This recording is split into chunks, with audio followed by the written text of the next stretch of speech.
दोस्त अपनी 40s cross कर चुके थे। उस दिन से एक अजीब सा एहसास दिल में घर कर गया था, जैसे जिंदगी अचानक कुछ बेरंग सी फील होने लगी थी। गलत मत समझना, we are leading a happy married life. लेकिन इन सब के बावजूद एक डरावना ख्याल दिल के किसी कोने में चुपचाप घर कर गया था,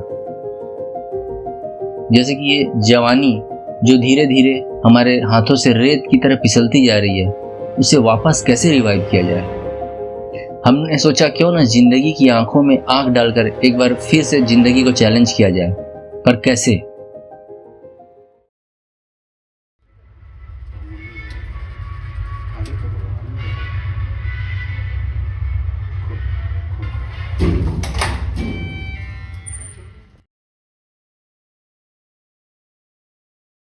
अरे पूरा दरवाजा खुला है। अभी अभी यार तू पूरा घर खुला छोड़ा हुआ है, हम इतना देर से आवाज दे रहे हैं। अभी अभी तभी मुझे अपनी पुरानी डायरी की याद आई, जो एक वक्त अपने सपनों से भरी थी मैंने, और उसमें लिखा था एक ऐसा गोल जो आज तक पूरा ना हो पाया था। क्या वो गोल जिंदगी के इस पड़ाव में पॉसिबल था? शायद नहीं। पर क्या वो गोल मेरे डर को भगा सकता था? बिल्कुल। कुछ डेयरिंग सा, कुछ खतरों से खेलने वाला, कुछ ये जवानी है दीवानी टाइप्स। ये कहानी है रफ्तार की, उस पागलपन की जिसमें हर दिन इतना धमाकेदार हो कि मुझे अपनी धड़कन अपने कानों तक सुनाई दे। ये कहानी है दोस्ती और एक रॉयल इनफील्ड की। तुमको ये पागलपन का आइडिया आता कहाँ से है? अरे सुनना, अरे सुनो तो, क्या बात है, बहुत खोया खोया सा लग रहा है।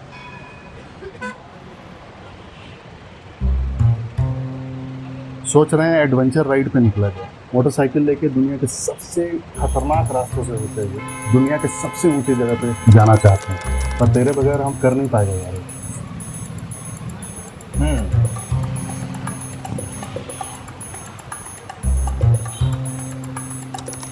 और अगर अभी नहीं कर पाए तो आगे भी नहीं कर पाएंगे। और जिंदगी में कभी पीछे पलट कर देखें तो शायद लगे कि इस चीज को हम लोग सोचे थे पर कर नहीं पाए। चल करते हैं। श्योर, प्लान करें। हाँ,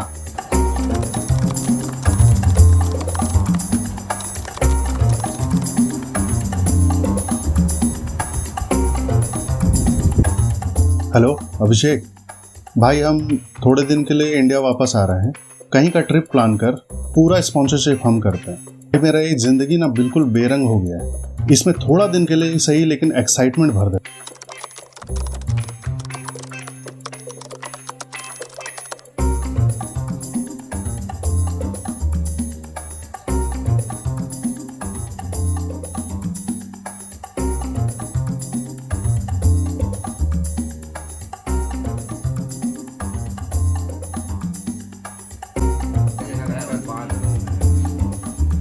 पता कर लो तुम लोग, कौन कौन सा बाथरूम कौन कौन किया। भूपेश आया तो, पर वो अपने साथ एक दोस्त को भी ले आया, और वो दोस्त पूरी तरह से हमारे पागलपन में शामिल होने को तैयार था। कलकत्ता पहुंचने पर हमें पता चला कि हमारे आगे की ट्रेन तो कंफर्म ही नहीं हुई है। हमारा अब एक ही सहारा था, बस, और वो बस भी 4 घंटे के इंतज़ार के बाद हमें पकड़नी थी। और इस 4 घंटे के इंतज़ार में भूपेश ने हमें एक ऐसा जादू दिखाया जो वो अमेरिका से अभी अभी ताज़ा सीख कर आया था। मज़ा आ रहा है आपको? पूरा मज़ा आ रहा है, एकदम मस्त है ना। फुल एंजॉयमेंट, फाटाफाटी एंजॉयमेंट। इस लग्जरियस वॉल्वो बस में सब कुछ सही था। एक अच्छा स्नैक्स, कंफर्टेबल सीट और एक गुड कंपनी। पर इसके साथ एक मेजर इश्यू भी था, बस में टॉयलेट्स नहीं हुआ करती है। और इस ठंड भरी रात में फुल ऑन एसी में ये आपके दिमाग के साथ साइकोलॉजिकल खेल खेलती है।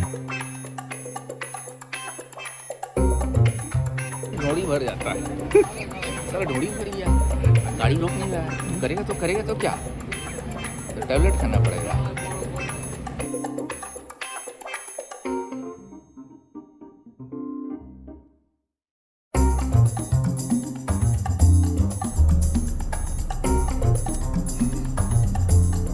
रात भर इस मेंटल प्रेशर में, बस के हिलते डुलते इस सफ़र में हम सफ़र करते हुए आखिर अपने डेस्टिनेशन तक पहुंच ही जाते हैं।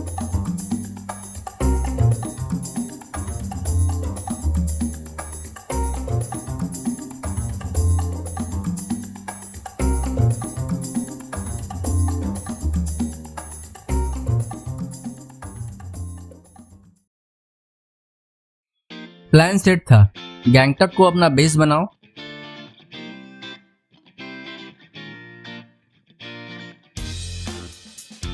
और one of India's most harsh और चैलेंजिंग रोड ट्रिप में निकलने से पहले 2 दिन का एक रिलेटिवली सिंपल रूट पे मोटरसाइकिल चला के अपने ड्राइविंग स्किल्स को टेस्ट कर लो। और हाँ, इन सब में सबसे इम्पोर्टेंट था एक सही बाइक चूज करना और उसे रेंट पर उठाना। Without any doubts, Royal Enfield was our first choice and only choice, क्योंकि वह प्योर इंडियन था हमारी तरह।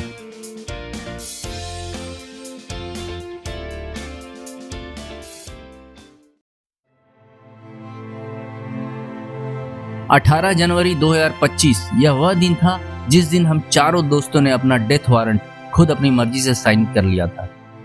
इस वारंट में क्लियरली लिखा था, इस राइड के आप खुद जिम्मेदार हैं। एड्रेनलिन रश जानते हैं आप क्या होता है? एक ऐसा स्टेट ऑफ माइंड जहां पे फियर और एक्साइटमेंट दोनों एक ही पल में महसूस होने लगे। फियर इन खतरनाक रास्तों पे गिरकर हाथ पैर या फिर जान गंवा देने का, फियर कि क्या होगा आपका एक गलत स्टेप और उस फैमिली का जिसे हम पीछे छोड़कर आए थे, और एक्साइटमेंट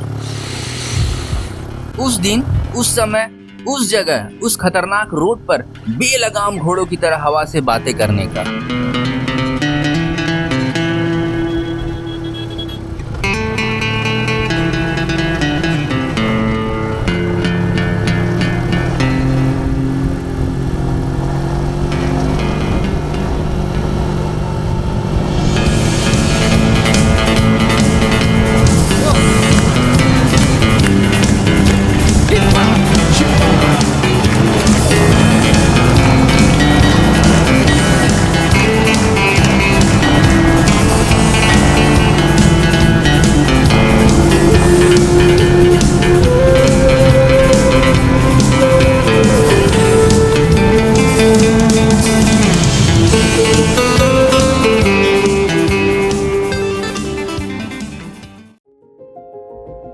कुछ दूर चलते ही एक ऐसा मोड़ आता है जिसको पार करते ही एक अजीब सा एहसास होता है, जैसे कोई हमें पीछे से देख रहा हो।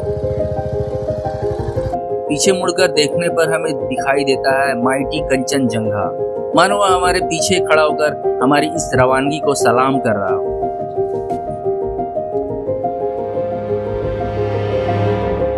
A sudden and striking realization that this could be the defining moment of our life. The moment we all have been waiting for. The moment we started the greatest adventure of our lives.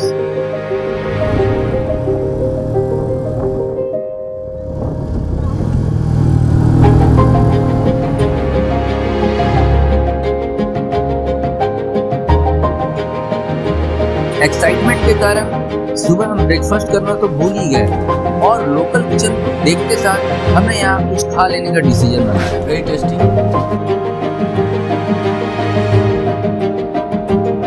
करीबन 12 बजे हम Changu lake पहुंच जाते। सुना है यह magical lake हर season में अपना कलर चेंज करती है और अभी आधी जमी हुई थी,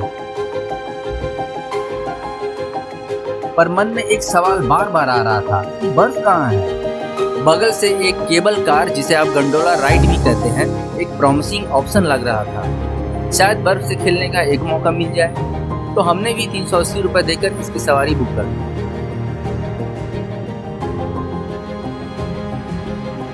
जनवरी के इस ऑफ सीजन के टाइम में टूरिस्ट कुछ कम ही मिले। ऊपर पहुंचते ही टेम्परेचर 2-4 डिग्री और कम हो गया, हवाएं और तेज होकर और चुभने लगी। ऊपर पहुंचने पर एक तरफ छांगू लेक, दूसरी तरफ सीरीज ऑफ माउंटेन, उसके पीछे कंचनजंगा और पीछे की ओर bright sun with moving cloud एक जबरदस्त तमा बांधे हुए था। पर बर्फ यहाँ भी नदारद थी। छांगू लेक आए तो यह गोंडोला राइड जरूर करें। ये एक अच्छा ऑप्शन है इस जगह की खूबसूरती को देखने का।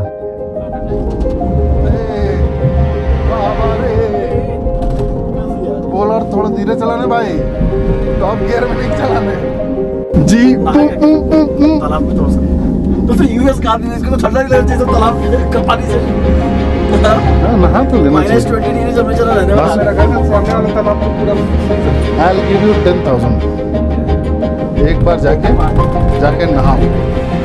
ऐसे भी तुम गरीबी वाला बात। कितना रुपए चाहिए बोलो? 1 लाख रुपए दिया, नहाओ। 1 लाख रुपए दिया, नहा।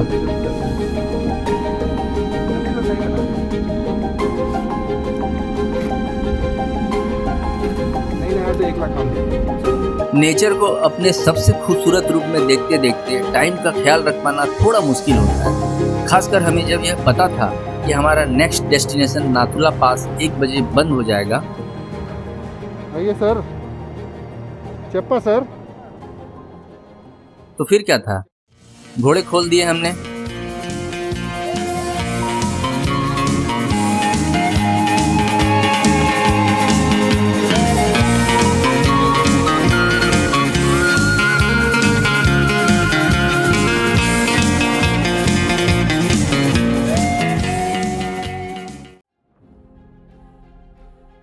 नाथुला पास एक ऐसा हिस्टोरिकल ट्रेड रूट है जो किसी समय चाइना और इंडिया को पूरे यूरोप से बाई रोड जोड़ता था, पर अब यह एक टूरिस्ट स्पॉट बनकर रह गया है।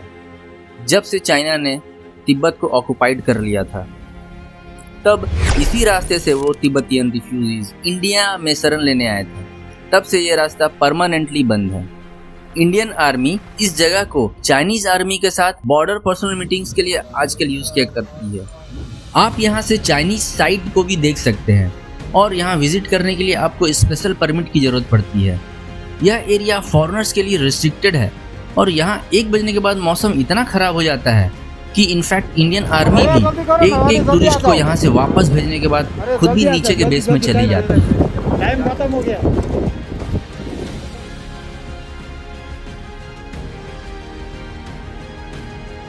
हम सबसे लास्ट निकले थे वहां से, with army escorting us to the lower levels.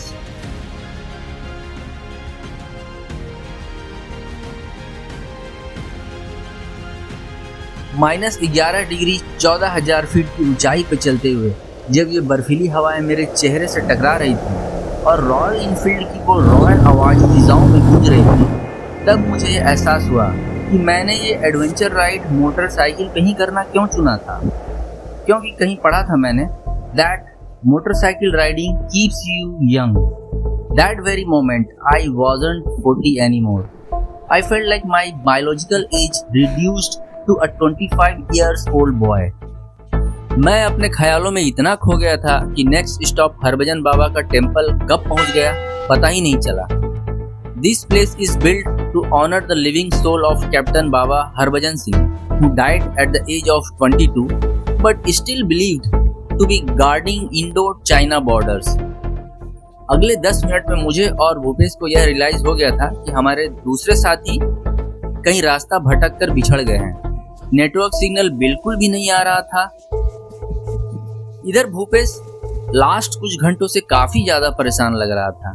जिस समय मैं नेटवर्क मिलने का इंतजार कर रहा था कि अपने दोस्तों से बात करके उन्हें सही लोकेशन बता पाऊं, उस समय वह भी अपने घर वालों तक पहुंचने की कोशिश कर रहा था। करीबन 45 मिनट तक फोन कॉल ट्राई करते करते अचानक से एक बार फोन का सिग्नल लगता है और कुछ देर बाद हमारे दोस्त फाइनली हमसे मिल जाते हैं।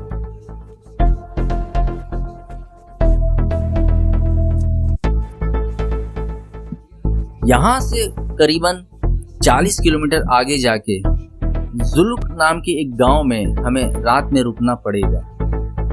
हम अपने तय किए हुए शेड्यूल से काफ़ी लेट हो चुके थे। अभी हम चारों यह डिसाइड कर ही रहे थे, तभी भूपेश मुझसे बोला, भाई अभिषेक, मैं और आगे ये एडवेंचर राइड नहीं कर पाऊंगा। मुझे कल के कल अपने घर वापस जाना हो। पहले मुझे लगा कि वो मजाक कर रहा है, पर उसका चेहरा देखते ही मैं समझ गया था कि वो सीरियस है। मैं उसे जानता हूँ, he is a daredevil. वो ऐसे इतनी आसानी से किसी भी चीज़ को बीच में कभी नहीं छोड़ता। कुछ शायद इतना पर्सनल होगा जो वो मुझे भी नहीं बता पा रहा था। हमारे 10 दिन का ये एडवेंचर राइड पहले ही दिन ऐसे खत्म हो जाएगा, जिसके लिए मैंने महीनों से प्लान बना रखा था। सच मानो, एक बार के लिए सर चकरा गया था मेरा। As a habit, my mind was racing to find a solution for it, but there were none. पर यह हम सबके लिए जरूरी था। उसे अकेले वापस नहीं जाने दे सकते थे। उसके इस मुश्किल वक्त में कैसे अकेले छोड़ देते हम। दिल टूट सा गया था, मन भारी लगने लगा था। ऐसा कभी आपके साथ भी हुआ होगा कि सुबह जितनी धमाकेदार होती है, शाम उतनी ज़्यादा मनहूस होती जाती है। जिस एडवेंचर राइड के लिए महीनों से हम लोगों ने सपना सजा कर रखे थे, वह टूटकर बिखर गया था। ये ठंडी हवाएं अब मज़ा नहीं, तकलीफ दे रही थी। पर रियलिटी यह भी थी कि अगर हमें कल वापस निकलना है तो हमें आज किसी भी तरह वापस गैंगटॉक पहुंचना ही होगा।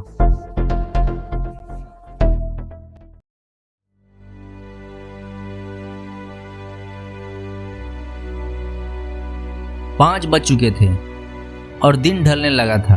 वापस आने की हड़बड़ी में हमारी बाइक भी एक दो जगह फिसलते फिसलते रह गई। मैंने सोचा नहीं था यह खूबसूरत दिन इस तरीके से खत्म होगा।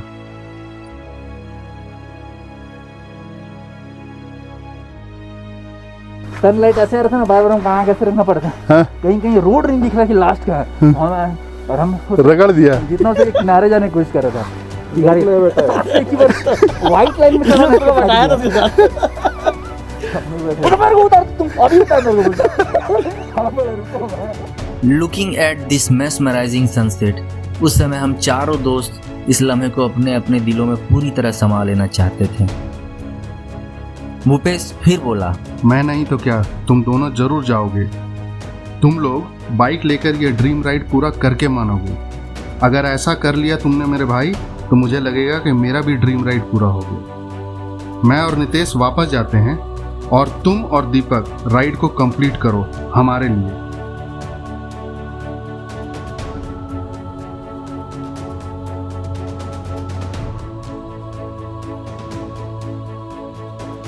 साले ने अचानक से दिल जीत लिया।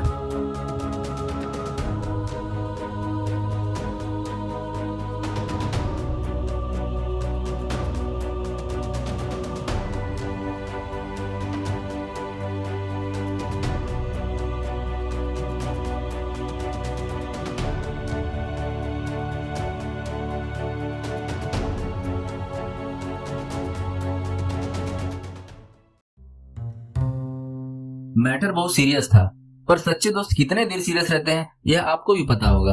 डर गया पहला ट्रेन से भागने कल का पहला ट्रेन पकड़ने के चक्कर में इसको रोक दिया। लेकिन आज दीपक जो किया है वो बहुत कम दोस्त कर पाता है दूसरे दोस्त के साथ। सीधा ऊपर तुम गाड़ी तेज मत धीरे धीरे चला। लेकिन तेरे कहीं दिक्कत हुआ, तुम बता। नहीं दिक्कत इसलिए नहीं होगा कि पीछे भागा था ना, इसको बार बार रोकना तो अपनी गाड़ी धीरे कर धीरे कर इसको कुछ बोल नहीं रहा था, फेल दिया। ये बहुत लंबा सुनना ये बहुत तेज चलाता है। जो व्हाइट वाला जो दो दाग है उसके बाद भी जगह है, खाली व्हाइट वाला दाग में चढ़ा है ना इसका ऊपर। नहीं तो वो तो बेसब भी करने वाला था ना। ये जितने तेज गाड़ी वो क्या करता पता, ये बड़े कहीं ना कुदाना दे पता है। टर्न अगर ठीक से नहीं बोला तो कुदा दिया हमको। ऐसा लगा था कुदा दिया, सलाह कुदा दिया। बच गया रोड का कोना में जो बैरिकेड था बना दिया। वही तो हम तो वही बोल रहे अगर बैरिकेड नहीं रहता तो क्या होता तो बता दिया नहीं था, थोड़ा थोड़ा था। अगर बैरिकेड फिर इससे भाग्य है। वहाँ सिर्फ बाइकर लोग वहाँ चला गया। हाँ हम लोग मतलब बिना तुम जो- चलाया क्योंकि वहाँ हमारे यहाँ तुम जो जगह चलाया दीपक, क्या सोच रहा है? तुम जो जगह चलाया और इन दोनों को एक एक बारी बारी अपना ड्राइविंग स्किल दिखाया, उसके लिए आपका धन्यवाद है।